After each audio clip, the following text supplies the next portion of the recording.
वर्तमान का संबंध अतीत से जुड़ा हुआ है।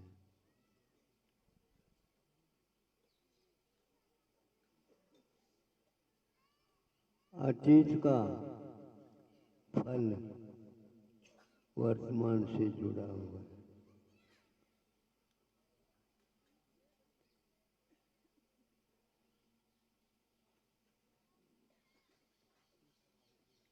था, अब वह आज के रूप में परिणत नहीं होगा।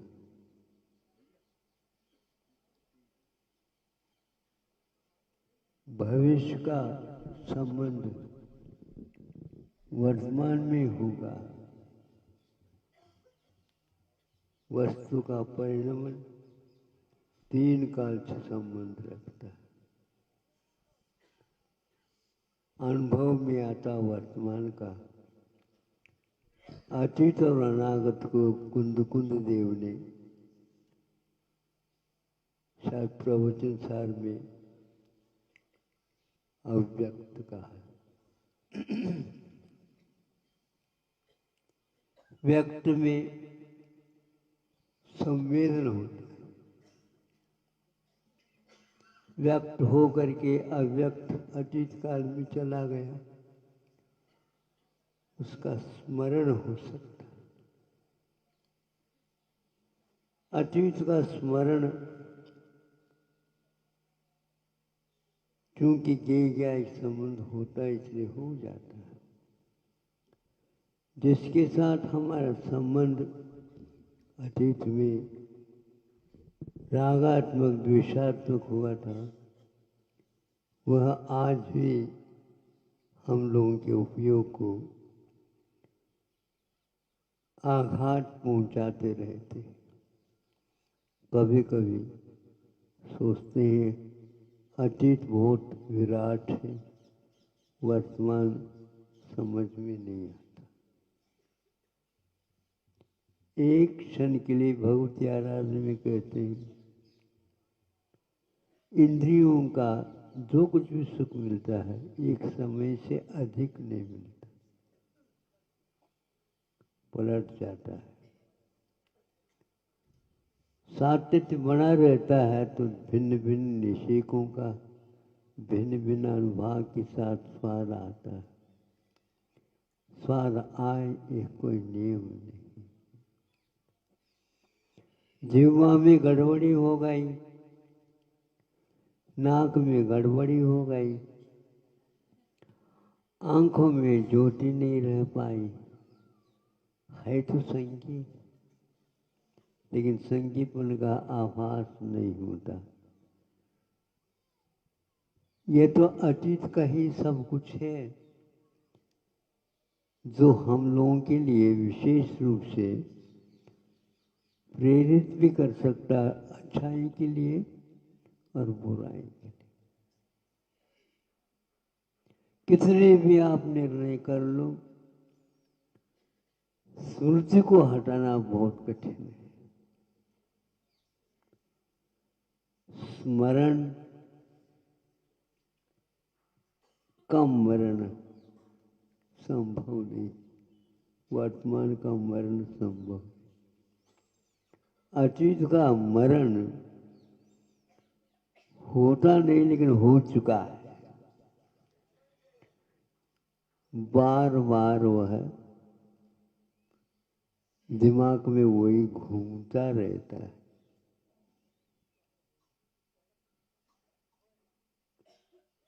इसलिए सावधान रहिए ज्ञान से। एक स्थान पर ज्ञान को शल्य भी कहा। ज्ञान इकट्ठा करो, ज्ञान इकट्ठा करो, ज्ञान इकट्ठा करो। करो, फावड़ा ले लो, इकट्ठा करो, अर्जित करो, अर्जित कमा लो।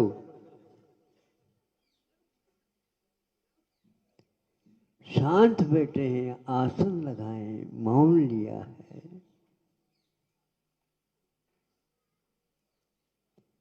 फिर भी जितने क्षयोपम है उन क्षयोपम के माध्यम से हम ये कहीं भी अपने अपने स्थान में है, लेकिन उसको अपना विषय बना लेते।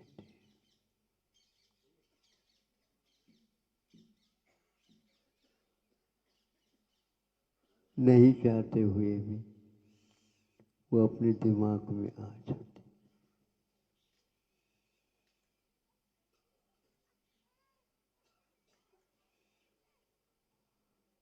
अच्छाई कम याद आती,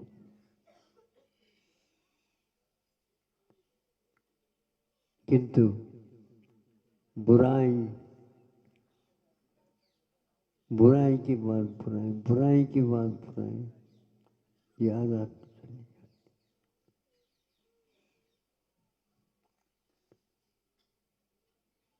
ये आकर के चिपकते नहीं, ज्ञान चिपका देता है। आरोप गेय के ऊपर आता है, देखो महाराज ये मानते नहीं, क्यों नहीं, क्या नहीं मानते, हमें गुस्सा दिलाते। कितना दिलाते? 1 किलो, आधा किलो, 5 किलो, तोल तो लो।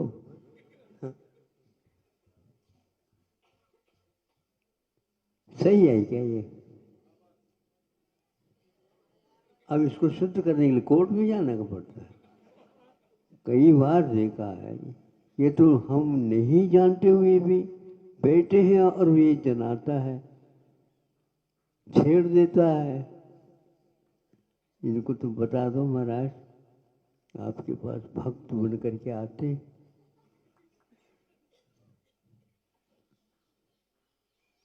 हमारा ज्ञान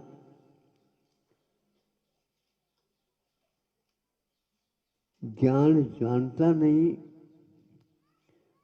ज्ञान का फिर भी हम अभिमान करते हैं। जानहारा आत्म तत्व है। गुण कभी भी कार्य नहीं करते। गुण एक शक्ति है आत्म तत्व की। जब आत्मा जिसको चाहता है उसके साधन को अपना लेता,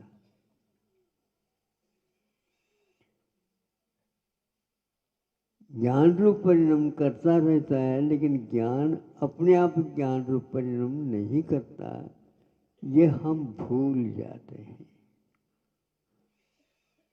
ज्ञान को इकट्ठा करने में लगते हैं। ऐसे सभी गुणों का है। तो हम चाहें नहीं जानना चाहें,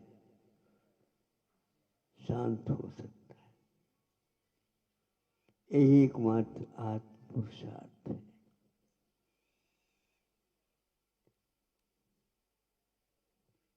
क्योंकि जानता आत्मा है, लेकिन ज्ञान कभी भी ज्ञानी नहीं हो सकता।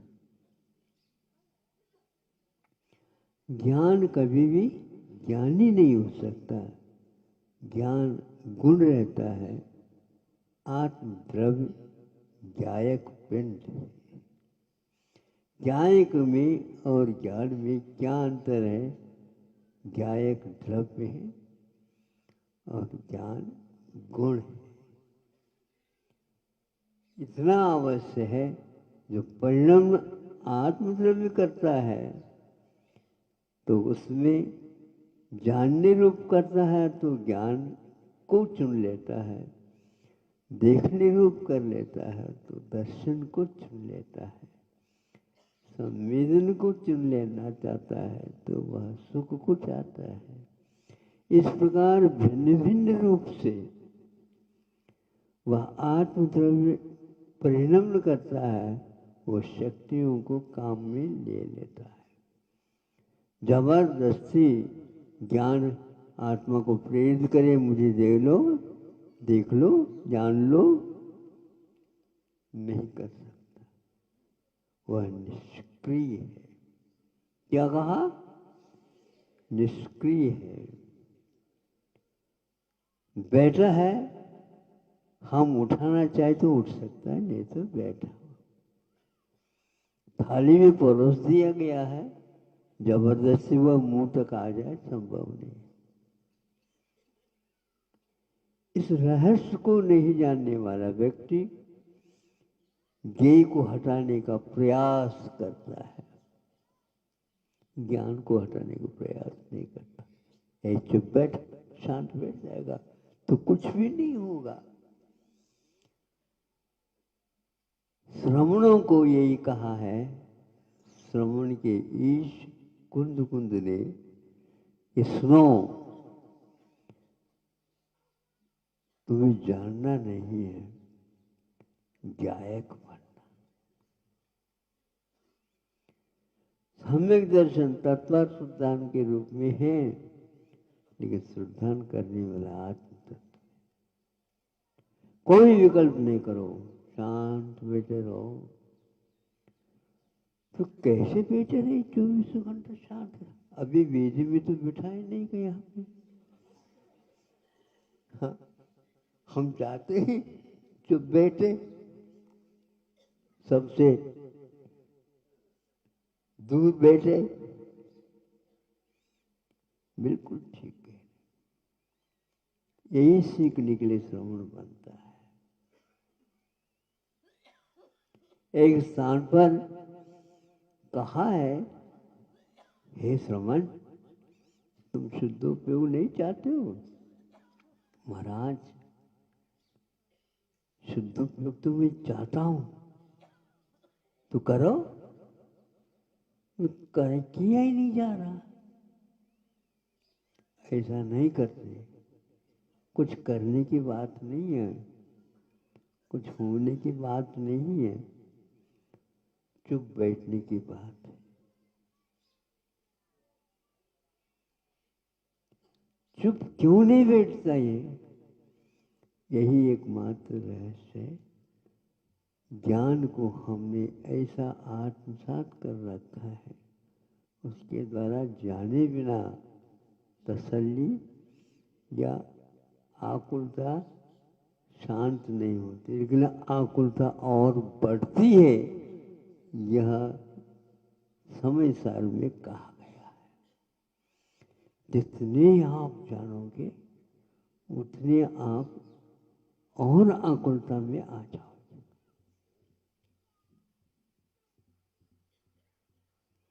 माथा बांध बांध करके पढ़ते रहते कुछ लोग, नहीं बांधते। हमने तो देखा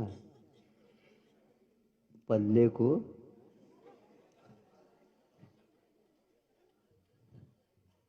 तो पढ़ रहे, पढ़ने से यदि ज्ञान होता तो द्वादशांक रट लेते, कोई है ही नहीं। इसलिए सम्यक ज्ञान, प्रत्याख्यान, संवर आदि आदि इन सब गुणों का वर्णन समय सार में किया। ये तो सब व्यवहार है। नायको सो नायको, गायक में समग्र आता है, और इन सब में समग्र नहीं व्याग्र आता है। व्याग्र एक प्रकार से हमें परिश्रम कराने के लिए बाध्य कर देता है। इसलिए आंखें खोलना चाहे हम खोल सकते हैं, और बंद करना चाहे तो बंद हो सकता है। चुप बैठे रहो तो चिंतन की धारा फूट सकती है, नहीं तो चिंता करते रहो। रात दिन सोचते ही कई लोग। हम सोचना तो चाहते हैं, लेकिन जिसको सोचना चाहते हैं वो याद ही नहीं आता। जिसको, उसको, किसको, इसको एक किसका दो, ये अपने पास रखो ही नहीं। किस किस को आप करना चाहते हो? किसी एक वस्तु को पकड़ना चाहते हो, ऐसे क्यों? ज्ञान के द्वारा जाना जाता है। आत्मा चाहे था, ज्ञान इच्छा नहीं करता, दर्शन इच्छा नहीं करता। इन दोनों के द्वारा जो बैठा नहीं जाता और वह ज्ञान आत्मा उसमें लग जाता है, स्वाद आता है। यदि नहीं लगता तो स्वाद नहीं आता। वस्तु हो या ना हो, किंतु वस्तु को हम याद करते हैं तो स्वाद आने लग जाता। वर्तमान में आप कुछ भी मुंह में रखो, किंतु स्मृति के कारण जिसकी स्मृति हो आती है उसका स्वाद आना प्रारंभ होता है। हमें तो इसको हटा दो, वो दे दो, अरे इसको तो चखो तो नहीं, हम चख लिया।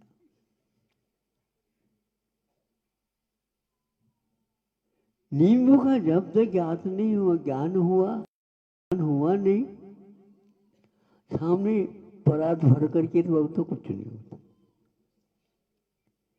और जिसने एक बार नींबू को चख लिया, नहीं समझे, और थाली में नींबू नहीं पुरता, नहीं समझे।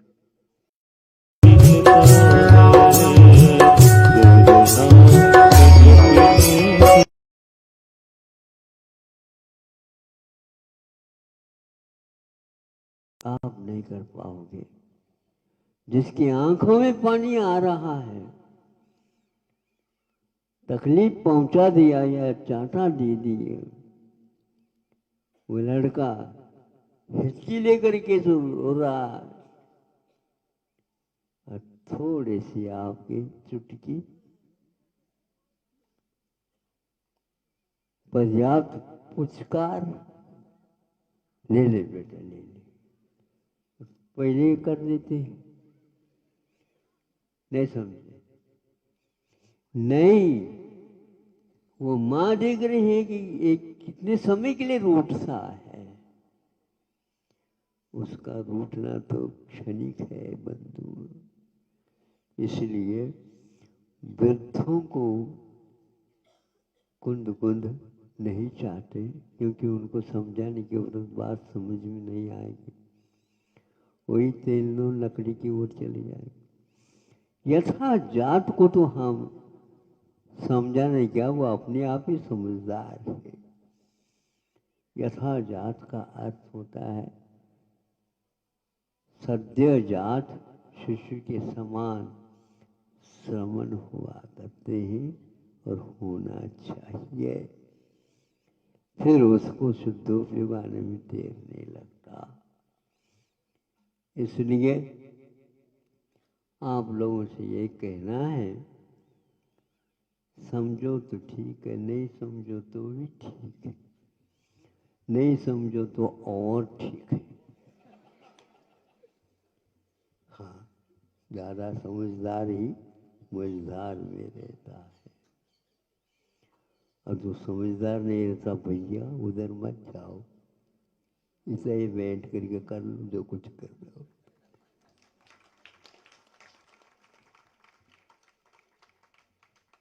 दुकान मत खोलो, दुकान खोलो।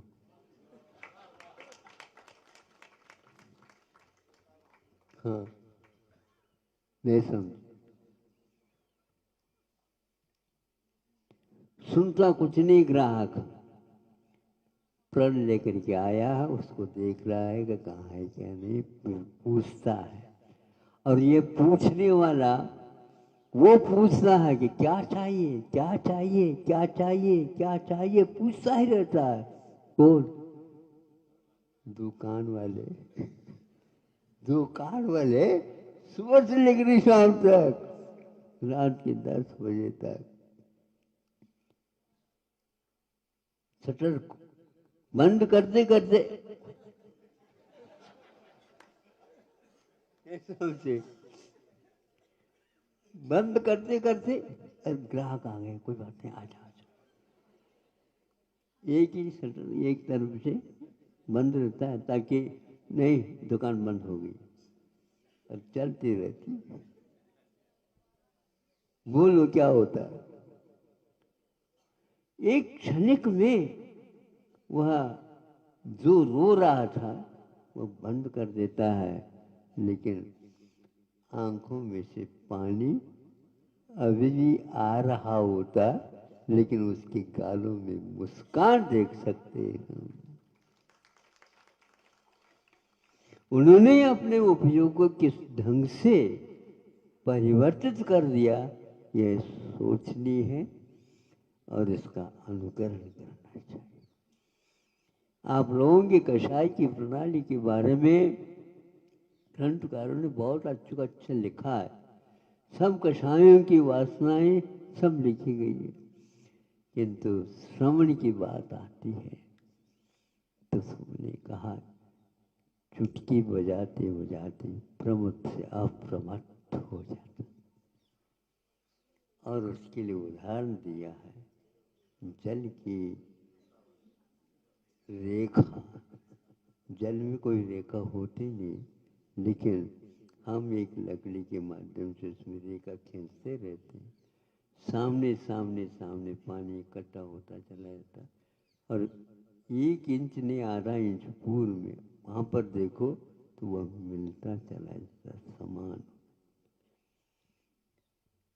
ये स्थूल की परिभाषा या स्थूल की परिभाषा के रूप में 6 जो स्कंद बताए ना, उसमें रहता नहीं, बहुत एकदम वह साफ हो जाता। टूटने से जो जुड़ता नहीं है उसको स्थूल स्थूल कहा है, और टूटने के बाद भी जुड़ता है तत्काल, उसका नाम स्थूल का है।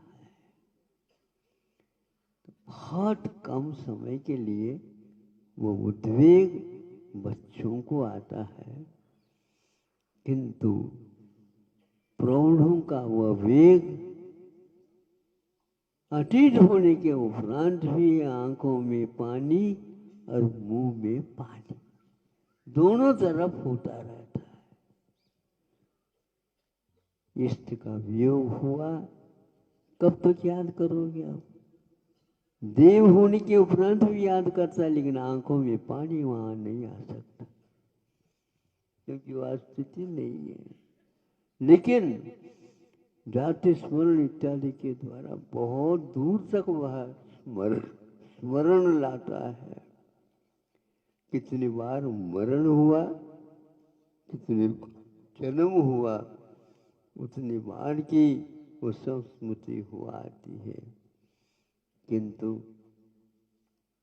स्मृति क्या है? स्वाद का विनाशक है, संवेदन का विनाशक है। स्मृति में स्वाद नहीं आता है, ज्ञान लुप्त हो गया होता है। स्मृति में जो संवेदन था वो स्मरण के रूप में आ रहा है, लेकिन उसको वह भूल नहीं पा रहा। वस्तु नहीं होते हुए भी मुख में पानी क्यों? वह शोक का विषय नहीं भी रहा है, फिर भी वह अशोक वृक्ष के नीचे बैठ करके रो रहा है। नहीं समझे?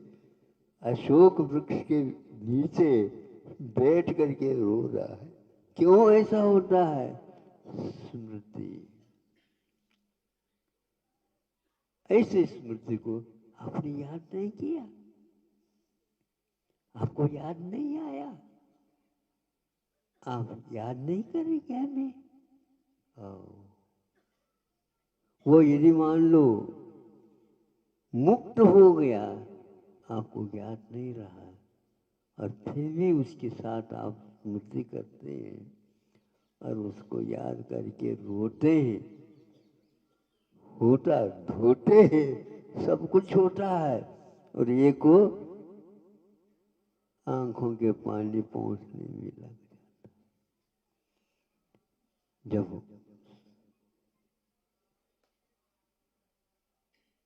अवधि ज्ञानी मुनि महाराज को पूछा तो याद हुआ, तुम जिसको याद कर रहे हो वह इस जगत में नहीं है। मतलब जगत में तो नहीं है, कहीं न कहीं होगा, अब तुम्हें उसका साक्षात्कार नहीं होगा। इसका होगा ऐसा क्या हुआ? केवल ज्ञान हो करके चला गया। अब उसके साथ वैर भी करो अथवा स्नेह भी करो, आपको जाना चाहिए था उससे पहले, और उसके बारे में आप अभी भी वैर नहीं छोड़ रहे हैं, स्नेह नहीं छोड़ रहे। और मंत्र प्रमादों में एक स्नेह को भी क्या रखा? हाँ, संसार हमेशा हमेशा स्नेह को अच्छा मानता है, तेल को अच्छा मानता है, और जिसके द्वारा अपने सारे शुभ्र वस्त्र भी गंदे हो जाते हैं।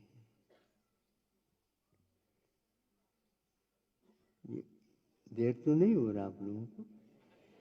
पीछे उठाया इसलिए।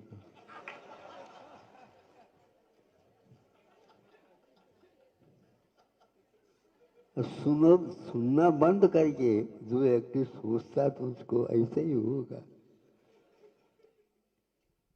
अब हमें क्या याद करने की क्या आवश्यकता? तो आप लोग याद करने वाले आते हैं, मना घड़ी तो देख लो, आपने बंधी है आपके हाथ में, मैं क्यों देखूं? और आप घड़ी जो बांध रखे वो अपने लिए नहीं।